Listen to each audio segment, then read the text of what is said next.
Parts नहीं देखे हैं तो पहले आप जाकर उसे देखिए, वरना स्टोरी आपको बिल्कुल भी समझ में नहीं आएगी। पिछली वीडियो में आपने देखा था कि जेसन भी इस जगह पे आ जाता है और जेसन इन लोगों से कहता है कि मैं यहाँ पे तुम लोगों को मारने के लिए आया हूँ। जेसन इतना कह ही रहा होता है कि तभी जेब द किलर गुल्ली को पकड़ लेता है और जेब द किलर इन लोगों से कहता है कि आगे बढ़ने की कोशिश मत करना, वरना मैं गुल्ली को मार दूंगा। जेब द किलर इतना कह ही रहा था कि तभी जेसन दौड़ते हुए इन लोगों की तरफ आने लग जाता है और जेसन अपने कुल्हाड़े से अज्जू भाई पे हमला कर देता है। अज्जू भाई उसी जगह पे गिरकर बेहोश हो जाते हैं और अब आगे की स्टोरी देखते हैं।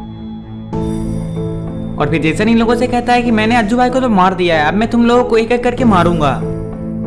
ये कहने के बाद जेसन रेड क्रिमिनल के ऊपर हमला करने लगता है। तब यार ये क्या, जेसन को तो गोली लग चुकी है पर पता नहीं जेसन को गोली किसने मारी है।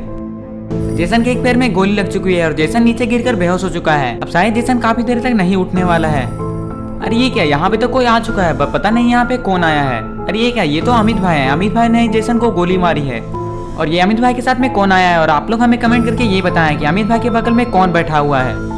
तभी ये दोनों उन लोगों की तरफ जाने लग जाते हैं। उन लोगों के पास पहुंचने के बाद ये लोग मॉन्स्टर ट्रक को वहीं पे रोक देते हैं।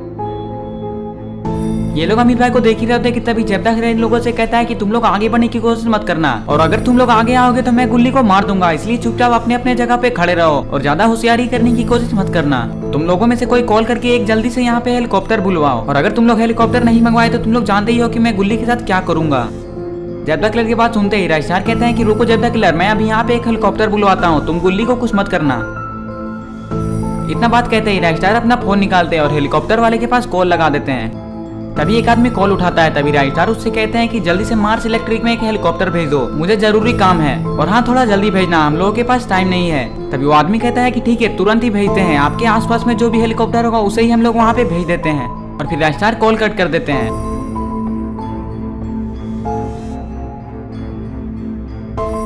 और इधर अमित भाई ट्रक के ऊपर खड़े होकर सारी बातें सुनने में लगे हुए थे। तभी अमित भाई ट्रक से नीचे कूद जाते हैं और फिर इन लोगों की तरफ जाने लग जाते हैं।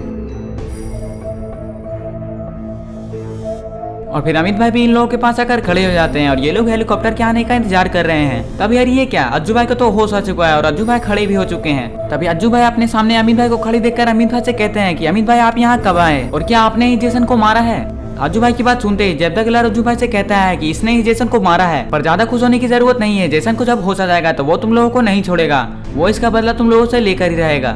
तभी अज्जू भाई जेब द किलर से कहते हैं कि तुम ज्यादा बक मत करो, चुपचाप यहाँ पे खड़े रहो और अगर तुम्हें हम लोगों से मार नहीं खाना है तो चुपचाप हम लोगों के साथ पुलिस स्टेशन चलो, तुम्हें कुछ भी नहीं होगा। तुम सिर्फ पुलिस वाले से कहना कि तुमने ही बक को मारा है, वैसे भी बक को तुम नहीं मारा है, हम लोगों को पता चल चुका है, लेकिन अब तुम कहीं भी भाग जाओ पर हम लोग तुम्हें नहीं छोड़ेंगे, हम लोग तुम्हें पकड़ ही लेंगे। और फिर जेब द किलर कुछ कहने ही वाला होता है कि तभी इन लोगों को हेलीकॉप्टर की आवाज सुनाई देने लग जाती है और फिर कुछ देर बाद ये सारे लोग बाहर आकर खड़े हो जाते हैं और हेलीकॉप्टर को देखने लग जाते हैं। अरे ये क्या, यहाँ पे तो सचमुच में एक हेलीकॉप्टर आ चुका है, पर पता नहीं जेब द किलर ने हेलीकॉप्टर क्यों मंगवाया है। और फिर कुछ देर बाद हेलीकॉप्टर नीचे आने लग जाती है और नीचे आकर खड़ी हो जाती है। ये लोग हेलीकॉप्टर को देख ही रहे होते हैं कि तभी इन लोगों को पीछे से किसी की आवाज सुनाई देती है और जैसे ये लोग पीछे मुड़कर देखते हैं, अरे ये क्या, यहाँ पे तो जेसन आ चुका है। और फिर जेसन इन लोगों के पास आकर खड़ा हो जाता है और जेसन इन लोगों से कहता है कि तुम लोगों ने मुझे मारकर बहुत बड़ी गलती की है, मैं तुम लोगों को नहीं छोड़ूंगा, मैं इसका बदला तुम लोगों से लेकर रहूंगा। तुम लोगों ने मेरे पैर में गोली मार दी है और मैं अच्छे से चल भी नहीं पा रहा हूँ, इसलिए जब मैं अगली बार तुम लोगों से मिलूंगा तब मैं तुम लोगों से इसका बदला लेकर रहूंगा। अभी मैं इसका बदला तुम लोगों से नहीं ले सकता क्योंकि मेरे पैर में गोली लगी हुई है, इसलिए मैं तुम लोगों से अभी नहीं लड़ सकता हूँ। तभी जेब द किलर कहता है कि मैं अभी अपने साथ गुल्ली को लेकर ही जाऊंगा ताकि तुम लोग मेरे ऊपर हमला ना कर सको। तभी अज्जू भाई जेब द किलर से कहते हैं कि मैं तुम्हें यहाँ से गुल्ली को लेकर जाने नहीं दूंगा और अगर तुम गुल्ली को यहाँ से ले जाने की कोशिश करोगे तो हम लोग तुम्हें बहुत मारेंगे, इसलिए चुपचाप हम लोगों के साथ पुलिस स्टेशन चलो, तुम्हें वहाँ पे कुछ भी नहीं होगा, तुम्हें पुलिस वाले सिर्फ जेल में भर देंगे और तुम्हें बहुत मारेंगे और अगर तुम गुल्ली को ले जाओगे तो हम लोग तुम्हें पुलिस वाले से भी ज्यादा मारेंगे। तभी जेसन जेब द किलर से कहता है कि जेब द किलर जब तक तुम्हारे हाथ में गुल्ली है तब तक ये लोग तुम्हें कुछ नहीं कर पाएंगे, तुम चुपचाप यहाँ से चलो। अरे ये क्या, ये सकूरा बंडल यहाँ पे क्या करने में लगा हुआ है, ये तो किसी को फोन करने में लगा हुआ है पर पता नहीं ये किसे फोन कर रहा है। अरे ये क्या, ये तो बाबा के पास फोन कर रहा है।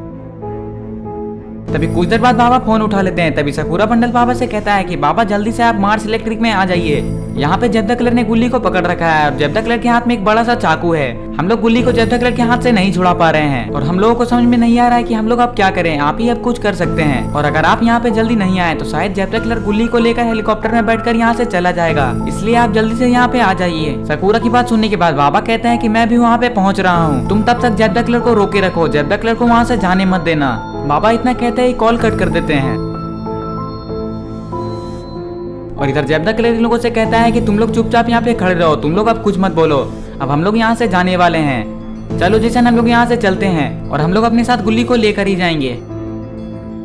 जैब्दा किलर की बात सुनने के बाद जेसन चलते हुए हेलीकॉप्टर की तरफ जाने लग जाता है। फिर जैब्दा किलर भी हेलीकॉप्टर की तरफ मुड़ जाता है। ये लोग हेलीकॉप्टर की तरफ जाने वाले ही होते हैं कि तभी इन लोगों को किसी की आवाज सुनाई देती है। अरे ये क्या, ये तो सकूरा है और सकूरा इन लोगों के सामने आ चुका है। और फिर सकूरा जैब्दा किलर से कहता है कि जैब्दा किलर अगर तुम्हें गुल्ली को यहाँ से लेकर जाना है तो पहले तुम्हें मुझसे लड़ाई करनी होगी, और अगर तुम लड़ाई में जीतोगे तभी तुम गुल्ली को यहाँ से लेकर जा सकते हो। तो दोस्तों अब क्या आने वाला है, क्या सकूरा बंडल जैब्दा किलर को हरा पाएगा या फिर जैब्दा किलर सकूरा बंडल को हरा देगा, या फिर बाबा यहाँ पर आकर जैब्दा किलर और जेसन को मारेंगे? ये सब हम लोग देखेंगे पार्ट 8 में। पार्ट 8 देखने के लिए इस वीडियो को लाइक करें और चैनल को सब्सक्राइब करके बेल आइकन को ऑल नोटिफिकेशन में ऑन करना ना भूलें। और ये पिछली वीडियो के टॉप 50 कमेंट्स, अगर आपका नाम इस खंड में नहीं आता है तो इस वीडियो के नीचे जाके कमेंट कर दीजिए, जिससे कि आने वाली वीडियो में आपका कमेंट दिखाया जाए।